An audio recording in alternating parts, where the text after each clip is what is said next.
Here's something that might shock tennis purists. Doubles tennis is experiencing its most explosive growth period in decades, and it's happening right under our noses. The Laver Cup has become the ultimate showcase for what many consider tennis's most underrated discipline. But here's where it gets controversial. This renaissance is being fueled by factors that traditional tennis fans might find disturbing. Let me paint you a picture from last year's drama in Berlin. Team Europe was getting absolutely demolished by Team World, trailing 8-4 and facing what seemed like certain defeat. In a move that would have been unthinkable just a decade ago, they turned to their biggest superstar with a desperate plea. Would Carlos Alcaraz be willing to step into doubles action? Not only did Alcaraz say yes, but he handpicked Norway's Casper Ruud as his doubles partner. Together, they dismantled the formidable American duo of Ben Shelton and Frances Tiafoe, sparking an incredible comeback that ultimately secured Team Europe's victory. But here's what most people miss. This wasn't just a lucky break or a one-off moment. This was the latest example of a fundamental shift that's reshaping professional tennis. Gone are the days when elite players treated doubles as an afterthought or a warm-up exercise. So what's driving this doubles revolution? The answer might surprise you, and it definitely involves some decisions that have tennis traditionalists up in arms. The star power revolution that's changing everything. The most obvious catalyst for doubles' surge in popularity has been the unprecedented participation from tennis's biggest names. And this trend exploded into the mainstream consciousness during the recent US Open, where the reimagined mixed doubles event created a spectacle that had even casual fans glued to their screens. Consider this. Taylor Fritz, arguably one of the most dedicated and analytically minded players on tour, became an unexpected champion for the mixed doubles cause. A month before the US Open, he enthusiastically declared, "Mixed doubles is always a great challenge, and I've had some amazing experiences with it over the years, from the Olympics to the United Cup and even the USO Mixed Madness last year." That kind of endorsement from a top-tier player is marketing gold that money simply can't purchase. Fritz's comment set the stage for an event that eventually featured an all-star lineup including Carlos Alcaraz, Novak Djokovic, Iga Swiatek, and Naomi Osaka. But here's where it gets controversial. Let's not pretend this participation was purely driven by passion for the format. The substantial appearance fees and the eye-popping $1 million prize for the champions clearly played a significant role in attracting these marquee names. And this raises a provocative question. Does paying stars to participate actually help or hurt the long-term credibility of doubles tennis? Rajiv Ram, a 41-year-old veteran who's captured 6 Grand Slam doubles titles and reached the pinnacle as former world #1 in doubles, offers a refreshingly honest perspective. The USTA showed that they're trying. They're doing something different to put this particular discipline in the forefront. But changes over the years to the entry system, the ranking system, the scoring system haven't enticed top people to play doubles regularly. Ram continues with brutal honesty. So pure logic tells me there's not a sustainable way to recruit single stars on a regular basis. But there may be alternative approaches we still haven't explored to transform the top doubles specialists into genuine stars in their own right. And this is the part most people miss. The singles game has become so physically and mentally demanding that expecting regular crossover participation is probably unrealistic. But that doesn't mean the doubles renaissance is built on shaky ground. Innovation that's breaking all the traditional rules. For decades, tennis was notoriously resistant to format experimentation, clinging to traditions like a life raft. But the sport's recent embrace of exhibition-style events and alternative formats has created unexpected opportunities for doubles to shine. The Laver Cup stands as the perfect example of this innovation paying dividends. The competition, which kicks off this Friday, operates under a fascinating constraint system. No player can compete in more than 2 singles matches, and at least 4 team members must participate in doubles action. David McPherson, who coached the most successful doubles partnership in tennis history, the Bryan brothers, puts it perfectly. Laver Cup doubles is just awesome. It's wonderful for doubles when you get these opportunities for showcasing the game in this kind of high-pressure, team-based environment.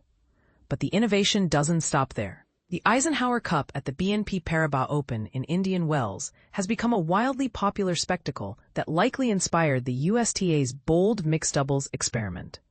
This 8-team mixed doubles tournament uses the lightning-fast tie-break tens format, where each match is decided by a single 10-point tiebreaker. Here's where traditionalists might cringe. These rapid-fire formats are gaining serious traction with event promoters because they deliver the intense, reflex-driven excitement of doubles without the time commitment that might deter big-name participants. The scoring revolution that divided tennis. The transformation of doubles scoring represents one of the most significant format changes in modern tennis history, and it wasn't without controversy. The revolution began in the early 2000s when the Australian and US Opens made a bold decision.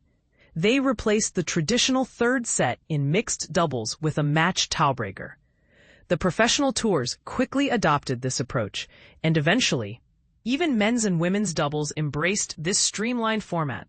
This change was absolutely crucial for doubles' current renaissance because it solved a major logistical nightmare for tournament organizers and broadcasters. With matches guaranteed to finish within 2 hours, doubles suddenly became much more television-friendly and easier to schedule prominently. Joe Salisbury, who reached the US Open men's doubles final with partner Neil Skupski, noticed the difference immediately. I think some of the scheduling improvements, like featuring early rounds and quarterfinals on the larger courts, has been really beneficial. The better scheduling in general has allowed more fans to discover and enjoy doubles tennis. The innovation continues to evolve in exciting ways. During the mixed doubles final, ESPN experimented with live audio from players Gabriela Dabrowski and Aaron Rutliff during their changeover, giving fans unprecedented access to their strategic thinking.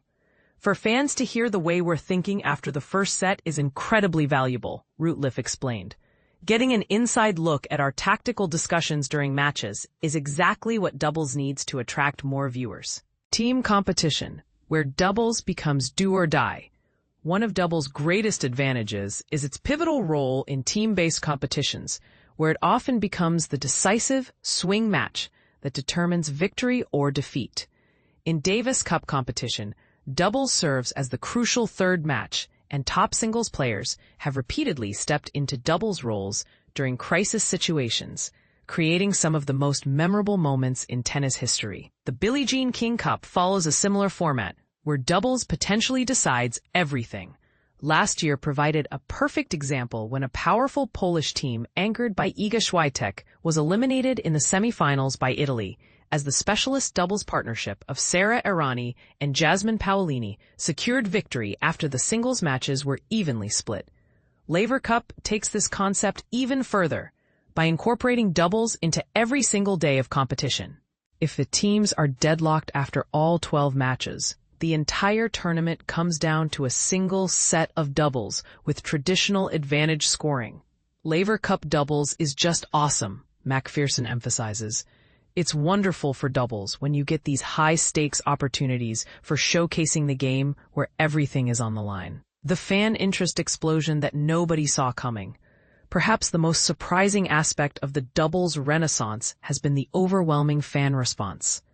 The US Open mixed doubles event sold out Arthur Ashe Stadium for both days, with an additional 20,000 spectators watching simultaneously in Louis Armstrong Stadium. This shouldn't be entirely shocking when you consider that recreational tennis players overwhelmingly prefer doubles to singles. But seeing that translate to professional tennis viewership represents a significant breakthrough. Tournament directors are taking notice because extending events across more days and sessions requires content that can fill stadiums, and a thriving doubles scene represents a major opportunity for programming variety. But here's where the controversy really heats up. Doubles has genuinely evolved into a specialized discipline that's distinct from singles tennis. Some doubles enthusiasts felt vindicated when the US Open mixed event, despite being largely invitational and featuring numerous singles stars, was ultimately won by Sara Errani and Andrea Vavasori. the only true doubles specialists in the entire field. There's always been this persistent assumption that two exceptional singles players teaming up would easily dominate dedicated doubles players, McPherson reveals. I encountered that attitude constantly when coaching the Bryan brothers. But seeing Irani and Vavasori triumph really highlighted that doubles specialists are simply superior at doubles tennis. That victory provided some much-needed validation and respect for doubles players. And this is where things get really interesting and potentially controversial. Are we witnessing a genuine renaissance based on the sport's inherent merits? Or is this growth artificially inflated by appearance fees and format gimmicks? More importantly, does it matter how we get here, as long as more people are discovering the unique thrills that only doubles tennis can provide? I'd love to hear your thoughts. Do you believe doubles deserves equal status with singles tennis, or should it remain a supporting act?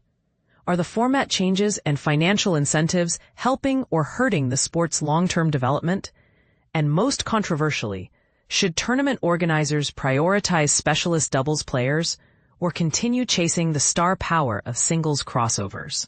Share your perspective in the comments, because this debate is just getting started, and the future of doubles tennis might depend on how we answer these questions.